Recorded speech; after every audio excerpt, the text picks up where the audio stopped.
Hi, welcome to Theoretically Podcasting. This is Vasu Sham, and today I'm back with a solo episode about Regge trajectories, the Veneziano amplitude, and the historical precursor to what we now call string theory. The reason I wanted to cover this is not so much to go into the intricacies of the physics of the strong force, nuclear physics, and our modern rectification of our understanding of these topics since these ideas were posited in the 60s, but really to show how there's a sort of observation that compelled an explanation involving relativistic extended objects that was most parsimonious. So what we'll try and do is go over the phenomenology, which was these linear Regge trajectories, what they mean, what their implications are for scattering amplitudes and their poles, and then recalling the relationship between poles of the scattering amplitudes and the physical spectrum of the theory. We'll go after a formula that explains or that captures the observed behavior, which, was phenomenologically quite sound, but within an idealization. And then we'll see that the amplitude formula itself seems to come from some relativistic physics of a two-dimensional extended object. And that will be our route through this set of old discoveries. So here are some plots of so-called Regge trajectories, where we're basically seeing plots of sort of complex angular momentum against energy squared, right? So that's basically what these plots are telling us. And so the fact that there's the real part being specified here is telling us that we're, for some reason, considering complex angular momenta. So the context was that people were looking at the results of scattering, say, pions and nucleons, and trying to understand the results, basically by trying to track the resonances in these scattering processes to get some insight into the spectrum, the physical spectrum of the underlying theory that explain them. So here are some Regge trajectories of mesons, hadrons. So the basic picture, quite generally, is that we have this sort of behavior, right? So there's a linear relationship between angular momentum and mass squared, and that there's some significance of these little blobs when we make sense of what a complex angular momentum versus energy plot is telling us. And that's where Regge theory comes in. And so this is a nice little introduction Wikipedia has, starting with the Coulomb potential. So this phenomenology can be made sense of even in the context of just potential scattering in quantum mechanics. But because potential scattering in quantum mechanics is concrete enough that we can actually solve the Schrodinger equation and that we have an understanding of what the energies of the bound states are in terms of explicit solutions to the Schrodinger equation, we see that there's some non-perturbative information when we translate to the field theory context that would be captured by similar observations. So Regge poles are basically, so let's just see what they are. So start with the Coulomb potential and recall that if you do the work, then work out the binding energy between an electron and a proton, which is negative, versus the scattering energy that's positive. And you'll find that you get an expression that looks like this, with n being the principal quantum number, right? And recall that you have this expression for the principal quantum number in terms of the angular momentum. And in that, if you invert this relation between energies and angular momentum, you'll find that there's a relationship between energy squared and the angular momentum. So, well, in terms of the square root of the energy and the angular momentum in this case. Sorry, I'm jumping ahead. Nevertheless, the point is that here we have information secretly about the poles of the S matrix. So if we were to go and calculate the S matrix for potential scattering, and see that we get this formula involving ratios of the gamma function, and ask, well, where are the poles going to be? Well, they're going to be at the zeros of the gamma function, both here and also in terms of the values of negative integers for the numerator. Well, really, you have to ask about the poles in this ratio, and you find that you get this condition. You basically get the condition that L as a function of E has to equal the following thing here, right? So this relationship is an important one because it's telling us the positions of the poles of the S matrix. So basically telling us where the resonances are, right? And these resonances are basically the bound states whose energies we were talking about here. So we go back in a circle, and when you can solve the Schrödinger equation, it's quite nice to have this confirmation of the intuition. But when we go and discuss the relativistic theory, right, and there you write the amplitude and notice that, well, it's a growing function of the cosine z of the scattering angle. And what we find is that you get this L of E squared coming in to express, to describe what the exponent is. Okay, now Mandelstam noted that in sort of the limit of large z, we're sort of near the limit of large t, where t is the cross-channel Mandelstam variable, right? So large energy in the cross-channel. And basically, this funny mathematical curiosity of Regge theory turns into a physical theory, right? So it demands that the function that determines the fall-off rate of the scattering amplitude, this one, for particle scattering at large energies, is the same as the function that determines the bound state energies for a particle-antiparticle system, right? So this is sort of like going from potential scattering to the scattering of particles in a relativistic setting, right? So now we're talking about 2-to-2 particle scattering as we do in quantum field theory.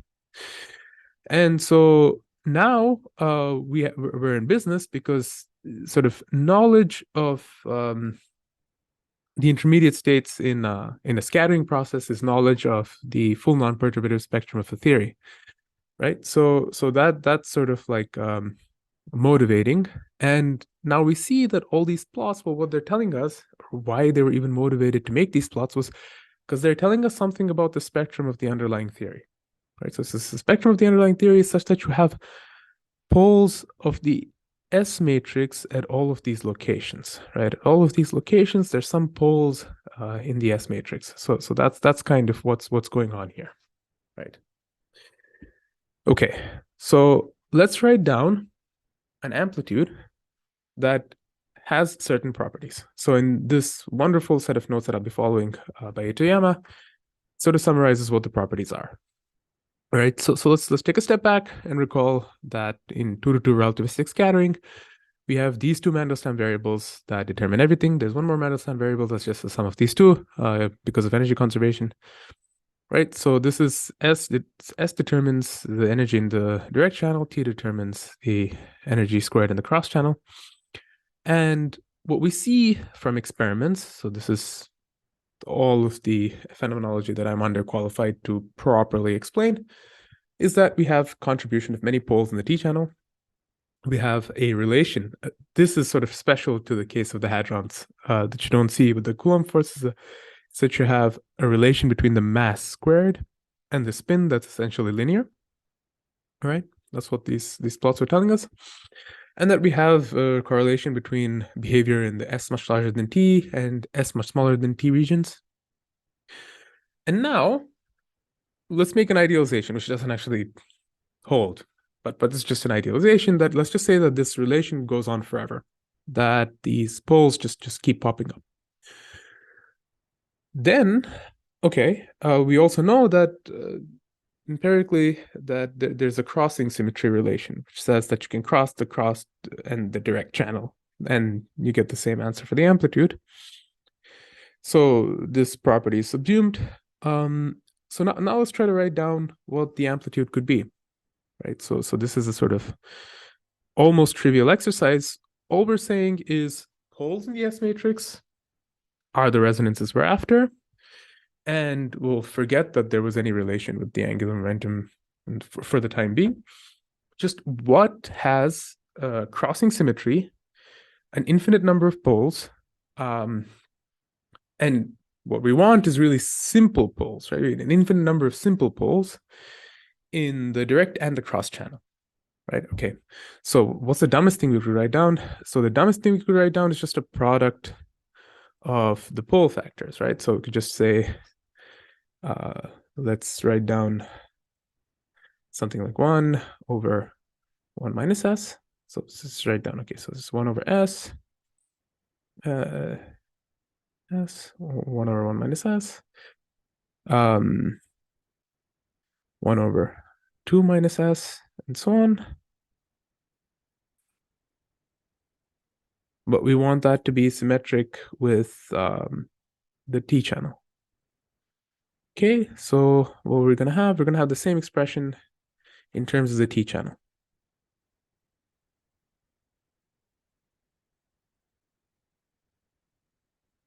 Are we done? Well, no, because the issue with this is when we have s plus t equals some integer, right? Then we have sort of double poles. So basically, all you need is for s and t to both be integers. So really, we have s comma t being integers. Then you have double poles.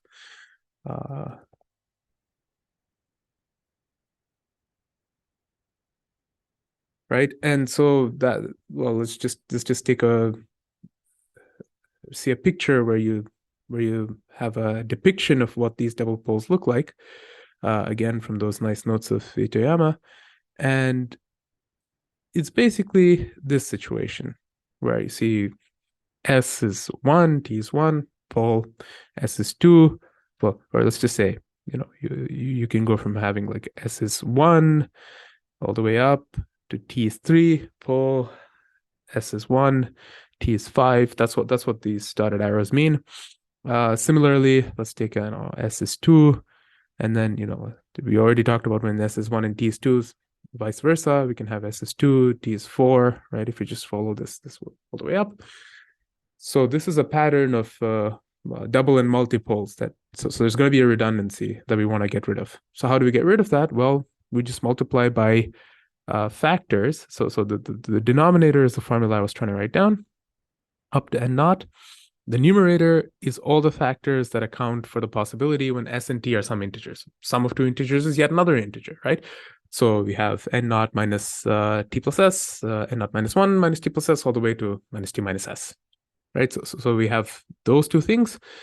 And then we have a formula where up to n naught, we have sort of simple poles that have exactly this property. T is arbitrary, and we have poles when s is any one of these integers, and vice versa, right? But what we'll do is multiply by n naught factorial so we can take the n naught goes to infinity limit, right? So for that to happen, we'll basically find that the limit is going to be given by this ratio of gamma functions, right? Now, we could have been even lazier in principle, and we could have just said, well, what's a special function that has poles at integer values? Well, it's the gamma function with the negative value of the argument, because the gamma function with, just say, positive value of the argument has poles in the negative rational, so negative integer axis, right? So if you go to negative integers, then you have a bunch of poles. So, well, just multiply those two gamma functions and we should be done, right? Well, not quite, because the issue is that we have this double counting or multiple counting. So basically, you have to account for all of these double poles, get rid of them, and that's why you get the sort of denominator that cancels all those extra poles. So that's sort of the logic in this much older reference that I'm following also. Let me just share it for a second. So here by Eden, there's this much older reference, very similar picture. And here you already see that they've written alpha of s and alpha of t. Well, remember that this is already injecting the linear Regge trajectory observation into this calculation, saying that S and alpha of S are related by a linear relation, right? So that's already putting in the next step of the calculation. So basically, here they mentioned that the poles and zeros are illustrated in figure 31b. So you see that there's the same kind of picture. And so you see this thing, which is the ratio of the product of gamma functions divided by one gamma function, is the Euler beta function. And the nice thing about it is that there's poles in the S and T channels corresponding to the exchange of a degenerate row trajectory, symmetry between S and T, and no double poles, right? So the absence of double poles comes from the fact that the zeros shown in figure 3.1b meet the poles at their intersecting points. And that's what the logic of this denominator is for, right? And so that is basically it. That just leads us to Veneziano's formula when we substitute the relationship between alpha t and alpha of s and alpha of t, right? So basically saying that s we just replace by alpha of s because they're linearly related, and we get this formula for the amplitude. And now we'll do the simple thing of writing this beta function in terms of its integral representation. Right, so now what we're going to do is come at this formula. So we've done a guess, right? This is just a combinatorial guess. We just, this is essentially what Veneziano did, was to say, well, what has the list of properties of the function that we want? Okay, so here's the answer.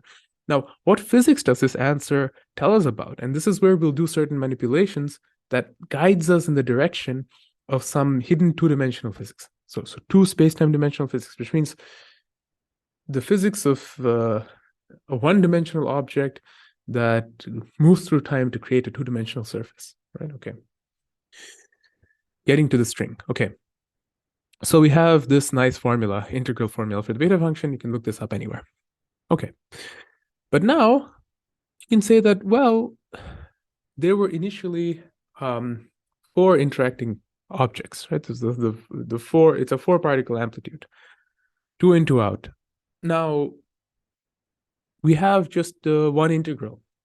So how could that happen? Well, it could happen if we have some reason to believe that there's the Mobius group at play, right? So what is a Mobius group? Well, it's the group of conformal transformations in two dimensions. And that is essentially the hypothesis here, that really there are four variables somewhere, but those four variables are acted upon by the Mobius group, right? Which does the AZ plus B divided by CZ plus D type transformation for every Z. And X is the cross ratio, which is Mobius invariant. It's Z1 minus Z2, Z3 minus Z4, Z2 minus Z4, Z3 minus Z1, the ratio. Given that it's invariant under Mobius transformations, let's expand this one integral in terms of the four Z integrals, but in a Mobius invariant way.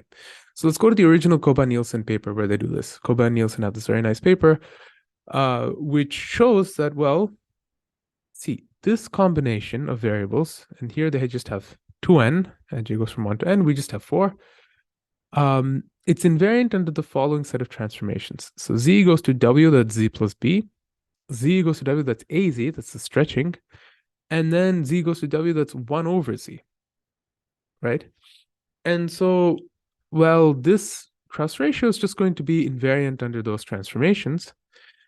And so now let's just take Z1, Z2 to be arbitrarily close to each other, right? Where we have Z1 equals Z plus DZ, Z2 equals Z. And we find that, well, this formula collapses to this formula, right? So this formula involving the product of these Z's and the product of these differences below is the limiting version of E3, and it is an integration measure that's invariant under the Mobius group, right? So that's what's important. And that's what this D3F is. This is just the integration measure formula. So now what we say is that we have these four integrations made invariant, and we have the difference of z's to the alpha naught minus 1 times the difference of z's to the power ki dot kj. Ki and kj are the original momenta of the particles that are scattering.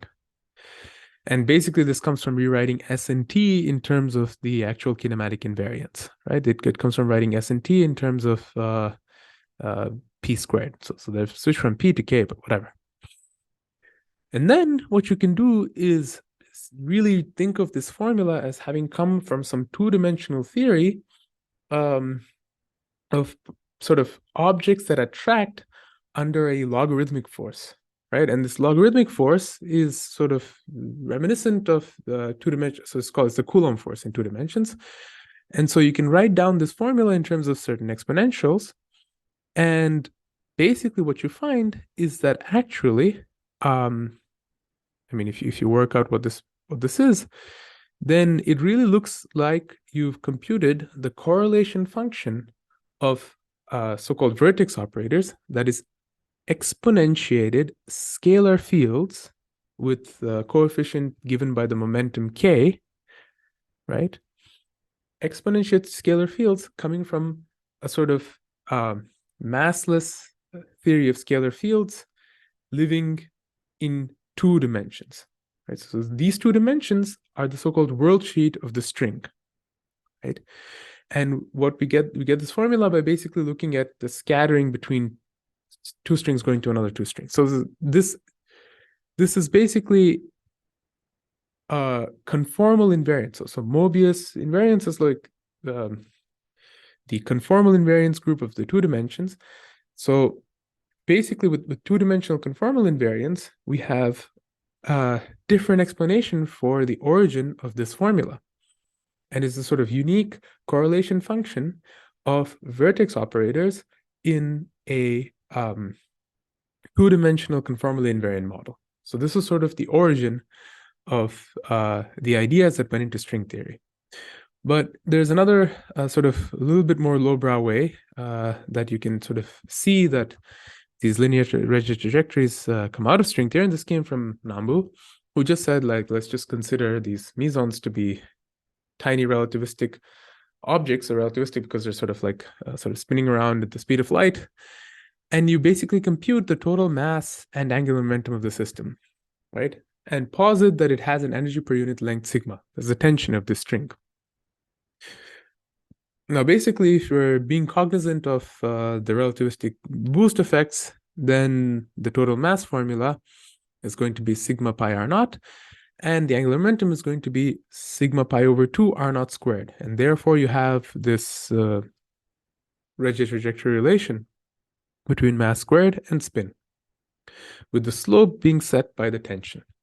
So this is, and in addition to that, you also see that the quark-antiquark binding has this linearly growing potential.